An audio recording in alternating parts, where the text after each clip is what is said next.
राजस्थान की सबसे डरावनी जगहों में से एक भानगढ़ का किला किसी परिचय का मोहताज नहीं है। भानगढ़ किले को राजस्थान में सबसे प्रेतवाधित स्थानों में गिना जाता है। भानगढ़ किला एक प्रसिद्ध पर्यटन स्थल है, जहां जाने के बाद आपको यहां की वीरान और सुनसान जगह को देखकर ही रूह कांप उठेगी। भले ही यह राजस्थान के प्रेतवाधित स्थानों की सूची में सबसे आखिर में आता हो, लेकिन जब भी लोग किसी जगह की भूत की कहानी के बारे में बात करते हैं तो यह निश्चित रूप से शीर्ष पर ही आता है। इस किले के बारे में कहा जाता है कि रात में इस किले पर भूतों का साया रहता है। भानगढ़ का किला भारत के सबसे भूतिया स्थान के नाम से जाना जाता है और यह किला तभी शायद सबसे बड़ा अनसुलझा रहस्य बना हुआ है।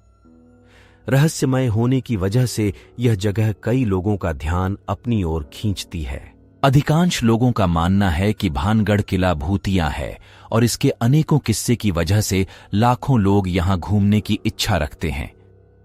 सूर्यास्त के बाद किले में प्रवेश करना बहादुरी और बेवकूफी का काम है, क्योंकि इसे पैरानॉर्मल एक्टिविटी का केंद्र माना जाता है। यही वजह है कि आर्कियोलॉजिकल सर्वे ONF इंडिया ने रात को यहां जाना बैन किया है। स्थानीय लोगों की मनपसंद कहानी है लोकप्रिय सम्राट माधो सिंह की, जिन्होंने गुरु बालूनाथ की स्वीकृति प्राप्त करने के बाद शहर का निर्माण किया था। वे एक तपस्वी थे जिन्हें ध्यान में रहना बेहद पसंद था। संत ने अपनी स्वीकृति इस शर्त पर दी कि महल की छाया उनके प्रार्थना स्थल पर नहीं गिरनी चाहिए। अगर ऐसा हुआ तो महल तहस नहस हो जाएगा। जब महल का निर्माण पूरा हुआ तो उसकी छाया संत के प्रार्थना स्थल पर गिर गई और भानगढ़ उसी समय तहस नहस हो गया।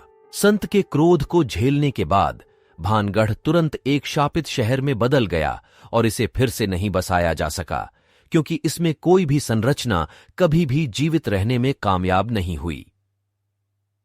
हैरानी की बात तो यह है कि बालूनाथ का तपस्या स्थल अभी भी खंडहर अवस्था में देखा जा सकता है। वैज्ञानिक भानगढ़ की कहानियों को खारिज करते हैं, लेकिन गांव के लोग अभी भी इस किले को भूतिया मानते हैं। स्थानीय निवासियों का कहना है कि उन्होंने एक औरत के चिल्लाने और रोने की आवाजें सुनी हैं।